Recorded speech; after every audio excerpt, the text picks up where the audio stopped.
Hi, hello my friend, it's Ima. I'm back with another video.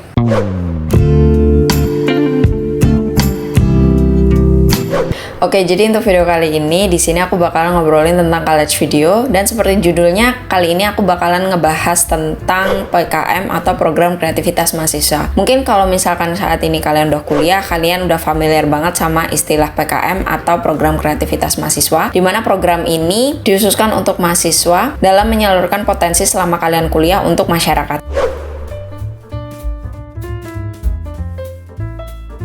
Nah, menurut aku sendiri, sisi positif kalau misalkan kalian itu ikut program kreativitas mahasiswa ini, tidak lain tidak bukan, pertama kalian itu bisa belajar hal baru, karena di sini kalian itu bakalan explore bidang yang ingin kalian teliti atau topik yang ingin kalian ambil. Di sini bisa penelitian tentang saintek, bisa tentang social experiment, tentang budaya, dan lain sebagainya. Terus kedua, kalian bisa manfaatkan penelitian PKM kalian untuk data skripsi kalian. Itu kalau semisal kalian ambil tema penelitian atau topik penelitian yang sama dengan field background kalian. Nah, sisanya itu kalian bisa nambah kreativitas, cara berpikir, karena itu secara nggak langsung bikin kita jadi aktif buat berpikir. Kemudian ini juga bisa nambah ke pengalaman kalian. Jadi di sini sesuai dengan pengalaman aku bakalan share gimana caranya kita lebih aktif untuk mencari ide, kemudian penyusunan judul, dan tujuan dari program milik kalian supaya kalian itu bisa lolos. Jadi mulai dari sekarang aku bakalan mulai aja. Kalau misalkan kalian mau nonton video ini, kalian bisa stay tune. Terus jangan lupa subscribe, dan kalau kalian suka, kalian bisa klik tombol like-nya. Oke, untuk video, let's get started. Kalau ngomongin tentang PKM ini sendiri, dulu itu aku pernah sempat ikut PKM. Jadi kebetulan dari prodi aku itu memang mewajibkan untuk semua mahasiswanya mengajukan proposal PKM sebagai syarat beberapa mata kuliah di semester tersebut. Waktu itu adalah semester 4 dan itu sekitar tahun 2015. Kebetulan waktu itu judul yang aku ambil memang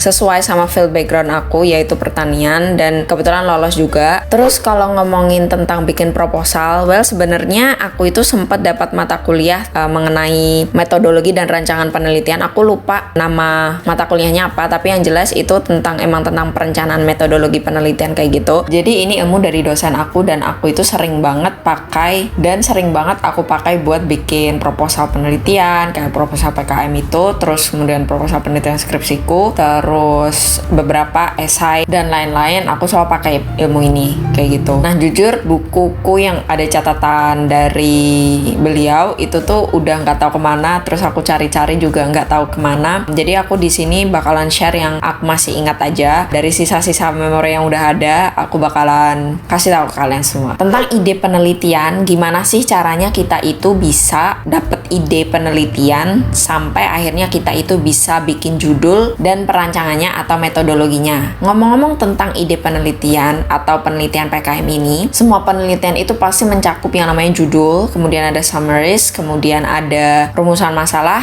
tujuan penelitian, landasan teori, sampai metodologi. Nah, setiap kampus itu pasti bakalan ngebagiin formatnya, tapi untuk format umum pasti kurang lebih hampir sama kayak yang tadi aku sebutin. Di sini PR kita itu adalah gimana caranya kita itu bisa mikirin ide sampai kalian itu bisa menyusun ke semuanya itu. Oke, jadi langsung aja yang pertama, kalian bisa tentukan terlebih dahulu topik atau tema yang ingin kalian ambil secara umum. Bisa jadi sesuai dengan background studi kalian atau bisa jadi berbeda dengan background studi kalian. Selama kalian itu masih memahami dan menguasai topik tersebut. Kalau udah kalian tentukan topik umum yang ingin kalian ambil, baru setelah itu kalian bisa cari tahu topik khusus yang ingin kalian teliti. Di sini aku kasih contoh sedikit, kalian bisa tentukan topik umum bebas sesuai yang sudah kalian kuasai. Contoh dari aku sendiri, waktu itu aku ambil topik umum tentang pertanian. Jadi aku bisa ambil topik khusus seputar pertanian. Dari aku sendiri bisa menilai urgensi untuk masyarakat itu apa. Ini sendiri bisa tentang studi kasus, bisa penelitian kualitatif, deskriptif, kuantitatif, sampai eksperimental. Nah, sedangkan untuk contoh topik secara khusus itu, waktu itu aku ambil tentang kualitas air, karena ini masih bisa berhubungan dengan topik umumnya, yaitu pertanian. Dari situ aku kaitkan dengan bidang studi aku, yaitu pertanian. Nah, dari sana aku bisa tahu apa aja yang mau keteliti. Waktu itu aku neliti biochemical oxygen demand, chemical oxygen demand, total dissolved solid, dan lain sebagainya. Dan kaitannya sama perairan itu terhadap lahan sawah kayak gitu. Nah, di setiap penelitian itu pasti punya urgensinya masing-masing. Jadi ketika kalian itu udah lolos, di sini kalian itu juga harus memikirkan solusinya di akhir hipotesa kalian. Itu contohnya aja ya, buat gambaran aja.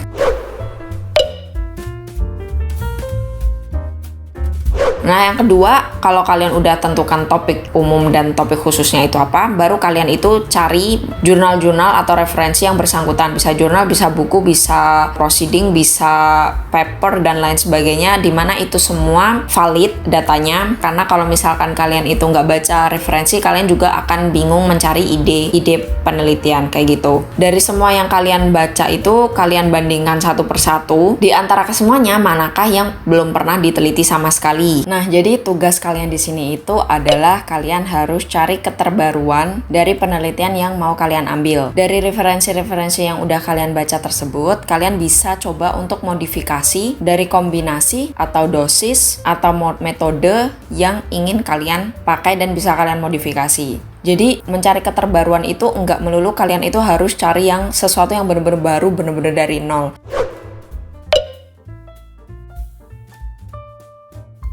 Ketiga, baru kalau misalkan kalian udah menemukan referensi yang cocok, yang pas, dan kalian into banget, kalian bisa pikirkan ide judul yang ingin kalian gunakan. Masalah tentang judul, well sebenarnya judul itu adalah hal terpenting karena judul itu hal pertama yang bakalan orang baca. Nah, menurut aku bikin judul itu nggak hanya menarik aja, meskipun pada dasarnya judul itu memang dibuat semenarik mungkin agar verifikator atau orang yang bertugas untuk meloloskan PKM kalian itu mencari judul-judul yang menarik. Tapi yang jelas judul itu pertimbangannya itu yang pertama adalah kalian harus meletakkan kata yang emang udah mencakup urgensi dari penelitian yang ingin kalian kaji. Tidak terlalu panjang, tidak terlalu pendek, sekali dibaca langsung paham maksud dan tujuan dari penelitian kalian.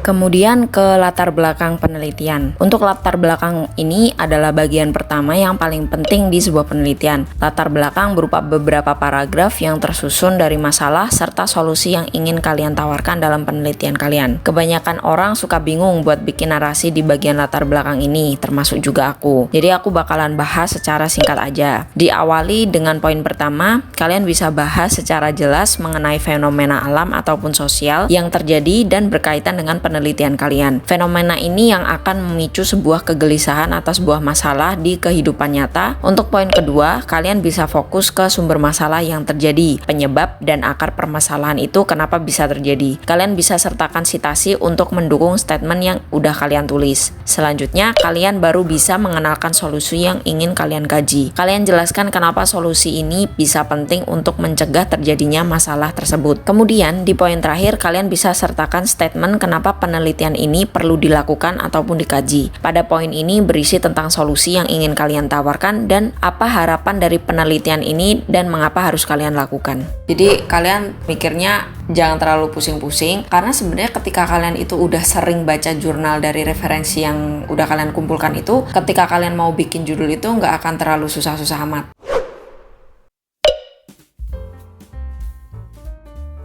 Kemudian baru setelah kalian itu memikirkan judul kalian bisa pikirkan rumusan masalah dan juga tujuan dari penelitian kalian. Nah, untuk rumusan masalah itu banyak yang bingung biasanya orang-orang, apalagi kalau kalian itu masih semester awal gitu, belum tahu tentang penelitian, belum tahu tentang skripsi. Biasanya tuh rumusan masalah itu mereka lebih ke ringkasan gitu. Tapi sebenarnya rumusan permasalahan itu pada dasarnya adalah sebuah pertanyaan yang mencakup urgensi dari penelitian kalian. Kenapa kalian itu harus meneliti hal tersebut. Jadi untuk pertanyaannya itu kalau bisa bikin sejelas mungkin, singkat dan maksudnya juga tersampaikan tanpa harus mengurangi poin-poin yang ingin kalian sampaikan. Nah, sedangkan untuk tujuan ini adalah jawaban dari pertanyaan-pertanyaan yang udah kalian rangkum di rumusan masalah kayak gitu. Jadi intinya rumusan masalah sama tujuan itu pasti poinnya itu hampir sama atau jumlah poinnya itu hampir sama.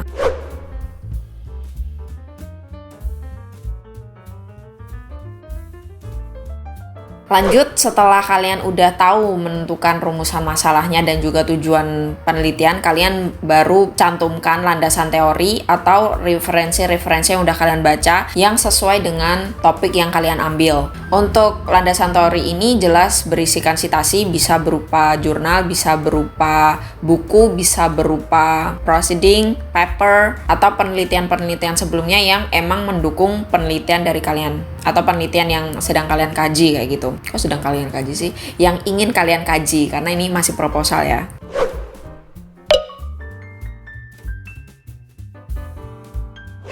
Nah, terakhir dari sebuah penelitian itu pasti ada yang namanya metodologi. Nah, untuk metodologi ini adalah perancangan metode yang ingin kalian pakai selama kalian itu meneliti atau kalian mengkaji penelitian tersebut. Jadi, metodologi itu berisi tentang cara-cara atau langkah-langkah yang akan kalian gunakan untuk mendapatkan hasilnya. Untuk metodologi itu harus kalian buat serinci mungkin, sejelas mungkin, dan selengkap mungkin. Kalau kalian bingung sebenarnya ketika kalian itu baca referensi atau jurnal-jurnal, pasti kalian bakalan baca yang namanya metodologi, dan itu hampir sama dan itu udah ada. Jadi kalau kalian bingung, kalian buka aja jurnal-jurnal milik kalian kayak gitu. Nah, bedanya apa? Kalian di sini harus modifikasi. Kalian harus modifikasi dari apa yang udah ada, karena di sini kalian itu mencari keterbaruan. Jadi kalau modifikasi itu, namanya modifikasi itu kan merubah ya, entah dari dosis pupuknya atau jenis input yang kalian gunakan, jenis tanahnya atau parameternya dan lain sebagainya.